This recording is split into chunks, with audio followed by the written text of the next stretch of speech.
जिसे आत्मशोधन करना है उसे ब्रह्मचर्य रहना ही है, इसीलिए इसको शुरू किया। जिसे ब्रह्मचर्य रहना है उसे शरीर को चिकना बनाना, श्रृंगार करना, यह सब छोड़ देना चाहिए। अभी कुछ दिन बाद शरीर छूट जाएगा, फिर लकड़ी में जलेगा भाई। चाहे जितना इसे पाउडर लगा लो, चाहे जितना इत्र छिड़क लो, आग में जले कुछ दिन। बोले कुछ दिन क्यों, अभी तो हम 30-40 साल ऐसे निकल गए। ऐसे अब पता नहीं 30-40 साल है कि नहीं है, ऐसे निकल जाएंगे। ब्रह्मा जी के यहाँ कमल की पंखुड़ी में जितने में सुई छेदो उतने में 1 वर्ष हो गया। अपने 100 वर्ष कितने हुए, 100 बार ऐसे ब्रह्मलोक में करे तो हो गया। अपने शरीर को ज्यादा श्रृंगार, सुख, सुविधा, प्यार मत दो। जितने से भजन बन जाए, धर्म बने, उतने ही दो।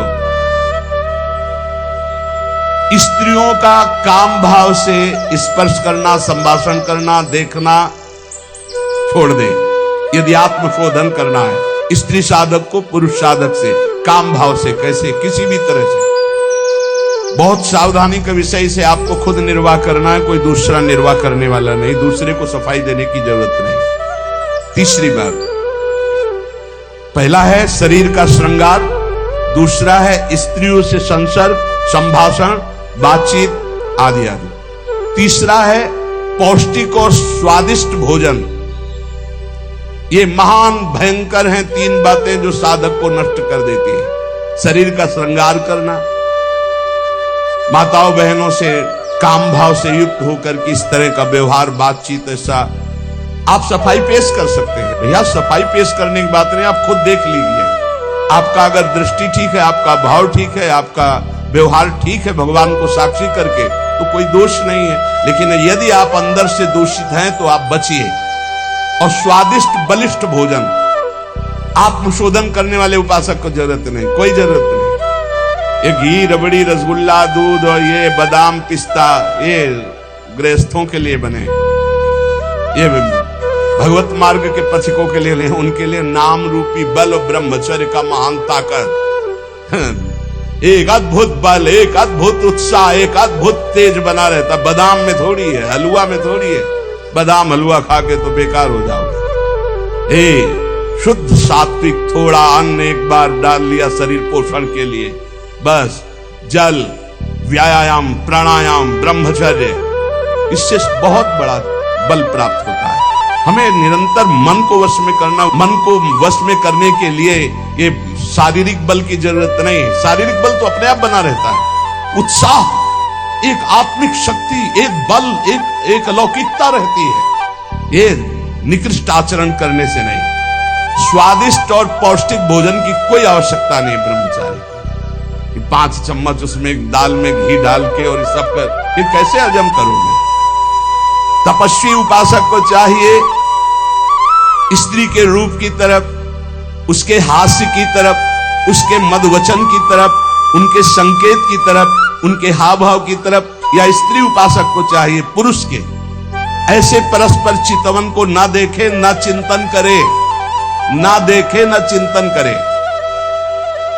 परस्पर विरोधी शरीर को राग पूर्वक देखना, उनके अंग प्रत्यंगों का चिंतन करना, उनकी बातें करना, ये ब्रह्मचर्य कदापि नहीं रह सकते जो ऐसे आचरण वाले लोग हैं। ब्रह्मचर्य व्रत में रत रहने वालों को अत्यंत सावधानी पूर्वक अपनी इंद्रियों को दर्शन, संभाषण, चिंतन से बचाना है। जो भिक्षुक ब्रह्मचर्य का आनंद प्राप्त करना चाहता है उसको अच्छे अच्छे पदार्थों के स्वाद पाने वाली जिह्वा पर काबू करना होगा। ये जवानी जो है ये व्यतीत होनी चाहिए तपस्या में, जलने में व्यतीत होनी चाहिए, तो बुढ़ापा में वर्षा हो जाएगी।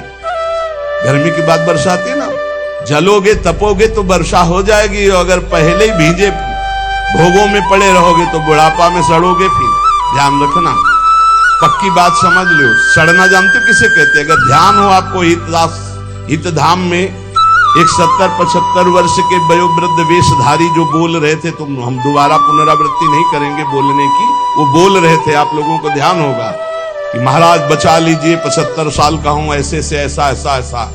इसलिए ब्रह्मचर्यरत भिक्षुक को चाहिए किसी भी विपरीत शरीर से परिचय न ले, एकांत मिलन की बात ना हो, किसी भी तरह से अपने मन की कमजोरी सामने वाला न जान पावे।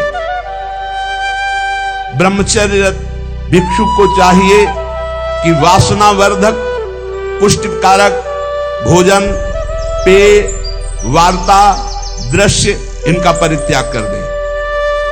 जैसे बहुत ज्यादा ईंधन हो तो अग्नि उतनी ही ज्यादा बढ़ेगी, ऐसे जितना पौष्टिक आहार करोगे उतने काबाग्नि बढ़ेगी। शरीर का श्रृंगार, शरीर की शोभा, शरीर को सुख आराम देने की भावना वाला कभी ब्रह्मचारी नहीं हो सकता। बहुत सावधान। जब भगवत मार्ग में चले तो अंगूठी की जरूरत क्या है? जब भगवत मार्ग में चले हैं तो किसी भी तरह के आभूषण की जरूरत क्या है? भगवत मार्ग में चले हैं तो कंघा की जरूरत क्या है?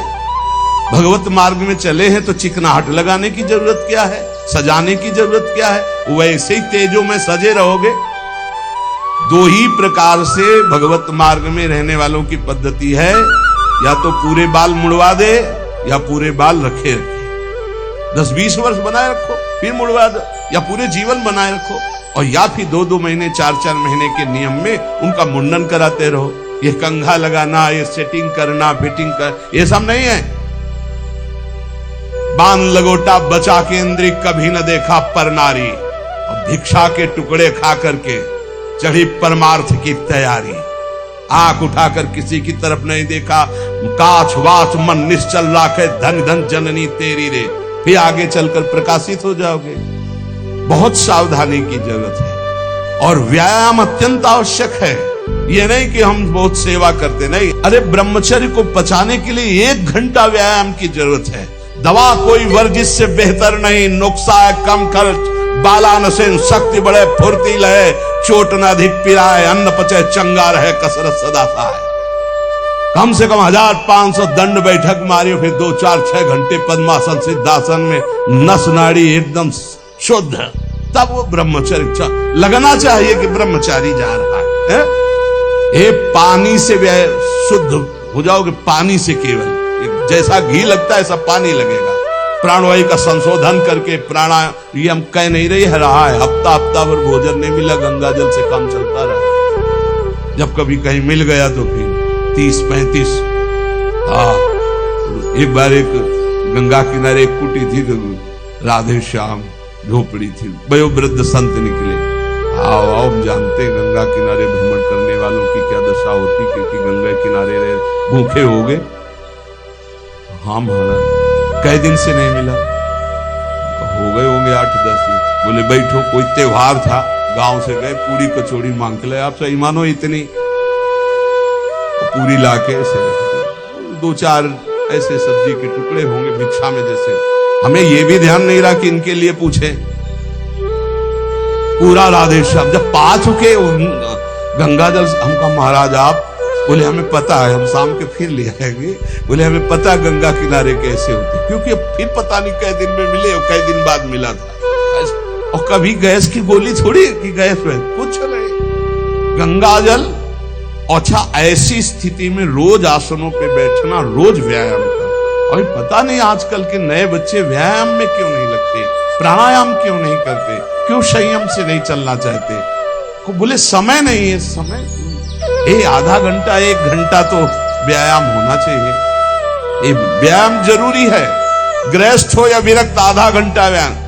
मोटरसाइकिल भी जब चलाते हैं ना लोग, तो पहले रेस में डालते हैं, नहीं एकदम धुआं करके रेस में, फिर वो एकदम गरम। जब तुम भी रेस में डालो, सुबह उठ के 2 बजे उठे, छत में चले गए, 3 बजे तक दंड बैठक व्यायाम प्राणायाम करके एकदम फुर्सत पाए, सत्संग में ऐसे बैठे। ब्रह्मचारी मतलब आग, ब्रह्मचर्य मतलब आग, आप सच्ची समझो आग। पैर ऐसे पड़े जैसे आग में पैर पड़ते। आग में पैर कैसे पड़ते? ऐसे ब्रह्मचारी चलता है। क्या है, जैसे गिलहरी नहीं एकदम चिलचिलाती भागती, ऐसे ब्रह्मचर्य का जीवन होता है। पता नहीं तुम लोगों की बातें समझ में क्यों नहीं आ रही। हाँ, सच्ची बात कहते। ब्रह्मचर्य में खान पान वाली बात की नहीं कि रबड़ी रसगुल्ला और तब चिकना, वो तो पेट चिकनाएगा, पेट चिकना मिलेगा एकदम। और ब्रह्मचारी के नेत्र होते हैं, नेत्र बोलते हैं, जैसे जंगली सिंह के नेत्र हैं, ऐसे ब्रह्मचारी के नेत्र होते हैं। उसके नेत्र में एक पावर होता है, एक दबाव पक्ष होता है। वो जिस पर नेत्र डाले तो एक बार झुक जाए सामने वाले के लिए। ब्रह्मचर्य का ऐसा पावर, देवलोक सहित समस्त देवता उसे नित्य नमस्कार करते हैं जो ब्रह्मचारी होता है। जो भिक्षुक वीतराग शारीरिक और मानसिक ब्रह्मचर्य से परिपक्व, शारीरिक ब्रह्मचर्य और मानसिक ब्रह्मचर्य, मन और 5 ज्ञानेंद्रियों के द्वारा किसी भी विषय का धर्म विरुद्ध भोग नहीं। ये ब्रह्मचर्य धर्म है, ये ध्रुपद है, ये नित्य है, ये शाश्वत है। पूर्व काल में कितने महामुनि इससे सिद्ध हो गए, इसलिए वर्तमान में और भविष्य में भी जो शुद्ध ब्रह्मचर्य का पालन करेगा वो परम पद का अधिकारी होगा। हिंसा, झूठ, चोरी, मैथुन और परिग्रह और रात्रि का भोजन, जो इनको छोड़ देता है वही भिक्षुक सिद्ध होता है। फिर सुन लीजिए, हिंसा मन वचन कर्म से किसी भी जीव की नहीं, झूठ बिल्कुल नहीं बोलना, चोरी किसी की नहीं करना। चोरी का तात्पर्य है अगर किसी का खेत है, किसी की वस्तु है, किसी का अधिकार है, हम बिना पूछे नहीं छुएंगे। अगर वो दतून भी लेनी है और किसी के दरवाजे पे पेड़ है तो हमें इंतजार करना होगा। अगर पता चल रहा है कि गांव समाज की जमीन है, सरकारी जमीन है, किसी का अधिकार नहीं, तो हम उस वृक्ष से भिक्षा मांगेंगे, हमें एक दतून दे दीजिए। ऐसे नहीं है कि हम किसी वस्तु को स्वतः, जैसे गंगा किनारे बारी होती है और उनसे से आप फल तोड़ करके खा रहे हैं तो आप चोर हैं, ये नहीं कह रहे हमारा नहीं। किसी की कोई भी वस्तु बिना भिक्षा किए नहीं लेना है। आगे है मैथुन का पूर्ण त्यागी वीतराग परमहंस, बैरागी, किसी भी तरह के अष्ट मैथुनों में से एक भी नहीं। और परिग्रह, दान नहीं, इसीलिए भिक्षा शब्द है। तुम हमें दे रहे हो, हम नहीं लेंगे, हमें जरूरत होगी हम मांग लेंगे, हम भिक्षुक हैं। ये उपासकों की, अच्छे जो उपासक उनकी रहनी होती है। ले 100 रुपया नहीं जरूरत है, आधा घंटा बाद जरूरत होगी तो हम किसी से मांग लेंगे, भाई अगर हमें जहां लगेगा तो हम 5 लोगों से मांग लेंगे अगर जरूरत है, लेकिन हम तुम्हारे देने पर नहीं लेंगे। तुम्हारे देने पर दान होगा और हमारे लेने पर भिक्षा होगी। हमें जब आवश्यकता होगा, जहां से श्री जी प्रेरित करेंगे हम मांग लेंगे, हमें नहीं चाहिए। हिंसा, झूठ, चोरी, मैथुन, परिग्रह और रात्रि का भोजन, ये साधक कभी रात्रि में भोजन न करे। और सूर्य अस्त होने के 30 मिनट पहले या 30 मिनट बाद, बस इसके आगे नहीं जाना चाहिए। जिसको ब्रह्मचर्य रहना है, साधना में रहना है, 9, 10, 11 बजे आराम से आप खूब बतरा के अच्छे पदार्थ पा रहे हो, ये सब साधना के खिलाफ बात है। अगर इस समय भोजन नहीं होता 4, 5, 6 सूर्यास्त के 30 मिनट पहले और 30 मिनट बाद तक, फिर आप पानी पी के काम चलाओ या दुग्ध ले लो 200-250 ग्राम। भोजन भरपेट मत करो, क्योंकि हमें 1 बजे रात्रि से जगना है, 2 बजे रात्रि से जगना है, हमें साधना में लगना है। और ठसाठस 11 बजे तक यहाँ पा लिए तो 10-11 बजे तक के लिए वो प्रमाद स्थिति पैदा कर देगा।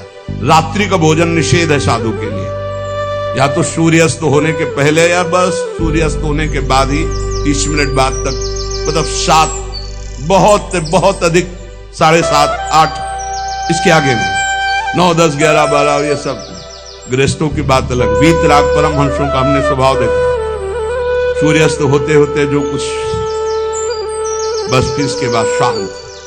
ये रात्रि का भोजन तो एकदम निषेध है, 8 के बाद तो पाना ही नहीं चाहिए, ये नियम बना लो। क्योंकि अपनी दिनचर्या में या तो ऐसा कुछ विधान करो, हमें लगता हो जाता होगा, हाँ ये मतलब ये सावधानी की जरूरत, इसमें मना किया गया है। और ये वैसे भी अपनी दिनचर्या में नहीं बन पाएगा। रात्रि के 12:30-1 बजे जगना है, और आपने 9, 10, 11 बजे दबा के पा लिया तो कैसे जग पाओगे, फिर नहीं चल पाओगे। ये 5 कारण होने पर, उपदेश मिलने पर भी वो अपने जीवन में नहीं उतार पाता है। अभिमानी होने से, क्रोधी होने से, प्रमादी होने से, असाध्य रोगी होने से या भोगी होने से। ये 5 दोष होने के कारण गुरुजनों के उपदेश अपने जीवन में नहीं उतार सकता। अभिमानी होने से, क्रोधी होने से, प्रमादी होने से, असाध्य रोगी होने से या भोगी होने से। जो ब्रह्मचर्य नहीं रह पा रहा है, जो भोगी है, वो गुरु के उपदेश नहीं धारण कर सकता।